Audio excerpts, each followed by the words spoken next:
Vincent, nous sommes ici en plein centre-ville, à côté de la colonne du Congrès, au Conseil supérieur de l'audiovisuel. Alors, cette institution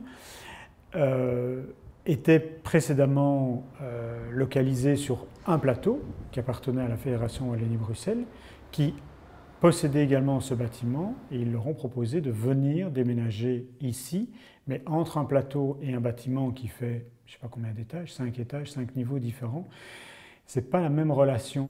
Bah oui, donc ils étaient propriétaires du bâtiment ici, et en même temps ils louaient là-bas.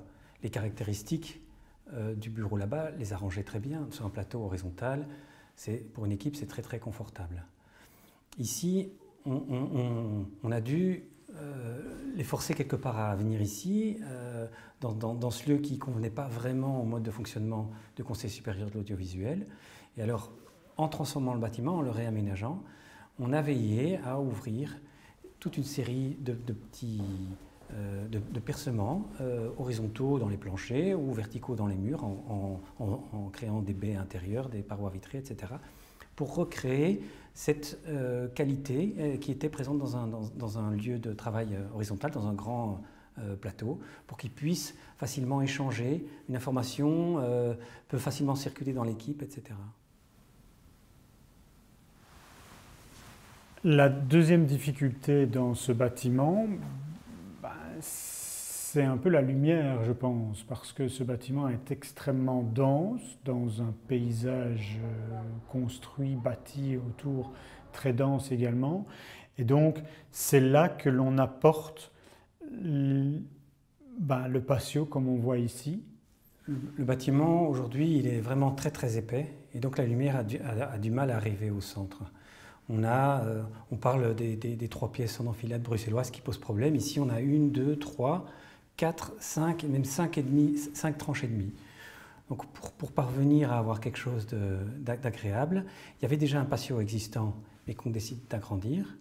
Et puis, il y a les trous qu'on propose dans la pièce du milieu, Horta l'a fait avant nous, pour créer à ces endroits-là, à ces endroits qui sont moins facilement utilisables, ces espèces de nœuds de relations et de richesse spatiale. C'est là qu'on va mettre la distribution.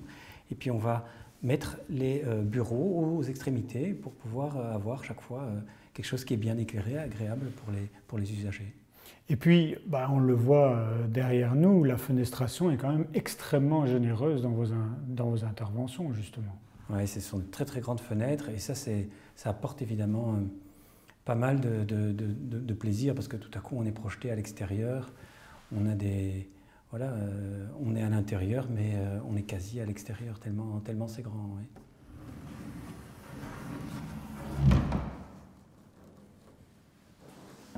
Lorsque je regarde les travaux qui ont été faits ici, on remarque que beaucoup de choses du passé sont restées.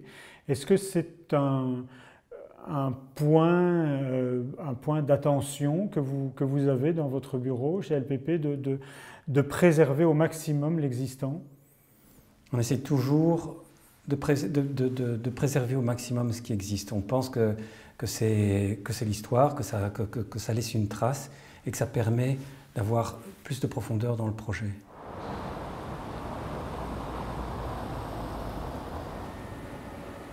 Ce bâtiment a une couleur. Lorsque l'on le regarde depuis la rue, on voit ses fenêtres, couleur, je sais pas, je vais dire cuivre, tu me diras si c'est pas ça la bonne couleur, mais on le remarque aussi aux écailles couleur cuivre qu'il y a également derrière ici. C'est important la couleur?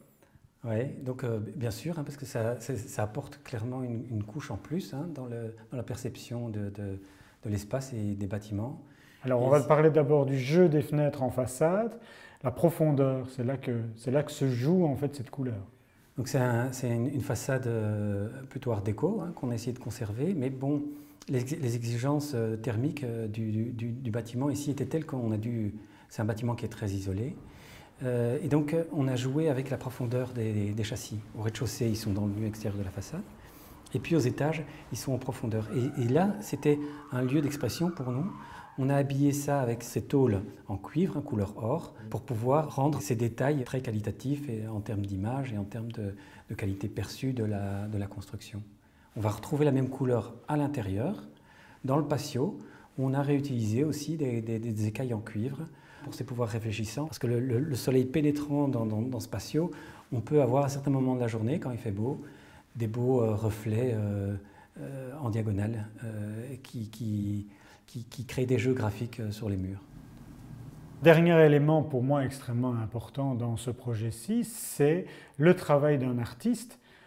Je trouve déjà que les fenêtres et les écailles pourraient être déjà un travail d'artiste, mais c'est le papier peint que l'on retrouve au rez-de-chaussée, mais que l'on retrouve à tous les étages. Ouais. Donc on a travaillé avec Éric Valette, qui est un artiste français, on trouvait son travail très intéressant parce que c'est quelqu'un aussi qui part de la commande. Donc il ne vient pas avec une idée toute préconçue. Et ici, il a travaillé avec les souvenirs des gens qui travaillaient au moment de la conception au CSA, des souvenirs qui étaient liés à l'audiovisuel. Il les a retranscrits, il les a superposés. Il a créé comme ça une sorte de papier peint qui est le reflet de l'imaginaire, à un moment donné, des gens qui travaillaient au CSA. Et on l'a intégré dans l'architecture, on a mis ce papier peint sur des murs, qui était intéressant. Et voilà, ça a créé un jeu. On pourrait se balader dans le bâtiment et prendre la peine de lire toutes les petites histoires qui racontent, tous ces souvenirs qui sont liés à l'audiovisuel.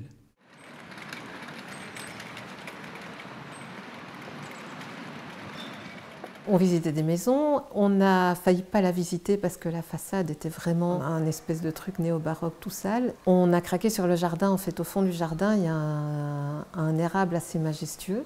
La maison, quand on la découvre, elle a un grand potentiel de par sa situation, un grand jardin plutôt bien orienté et beaucoup de surface, mais par contre elle a le défaut de beaucoup de maisons bruxelloises, des 3 pièces en enfilade. Et on avait la pièce à l'arrière, au côté jardin, qui était en fait 2 pièces petites, donc avec chacune leur propre fenêtre. Donc la lumière rentrait très peu à l'intérieur de la maison.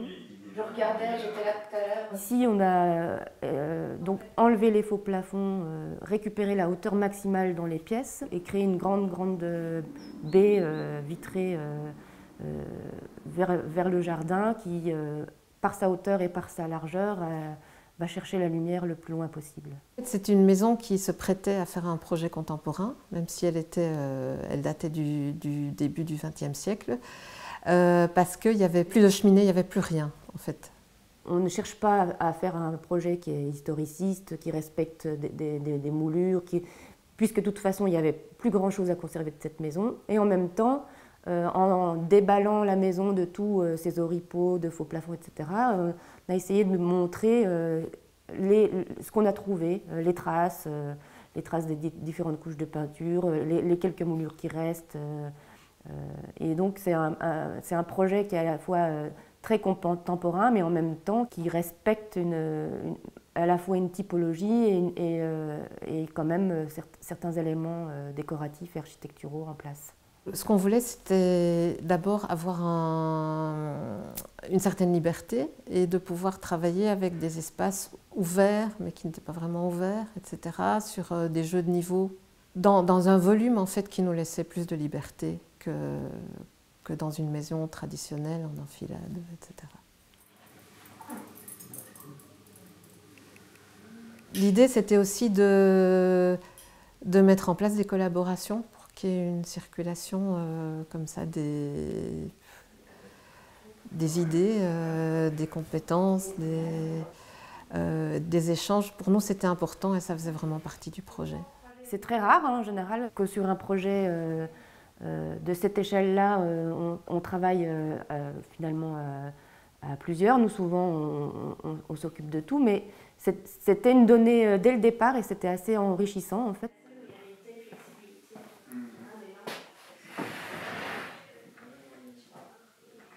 Notre intervention souvent se limite à du mobilier, donc on s'intègre dans des volumes existants et on essaye de travailler avec les clients sur le détail du quotidien. C'est aller un peu plus finement dans le détail qu'un architecte qui pense plus globalement les espaces, les volumes, les lumières. Nous, on va un petit peu plus finement au niveau du mobilier. Nous, on voulait du multiplex, une forte présence du multiplex, et on voulait aussi des matériaux assez bruts. On a laissé aussi des pierres de construction apparentes, etc.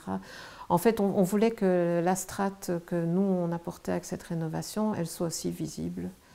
Mais on travaille aussi avec des poutres et avec les cordes d'alpinistes. Tout le travail a été de voir comment articuler des niveaux différents, créer même des niveaux supplémentaires avec des mezzanines, par un jeu d'escalier intérieur qui, à la fois, doit être une belle promenade dans l'espace, en même temps ne pas prendre trop de place. On a réalisé l'escalier d'après les plans des architectes, en faisant quelques modifications, entre autres sur les marches, pour pas qu'il y ait de vis apparente. Nous avons collé 2 panneaux ensemble et donc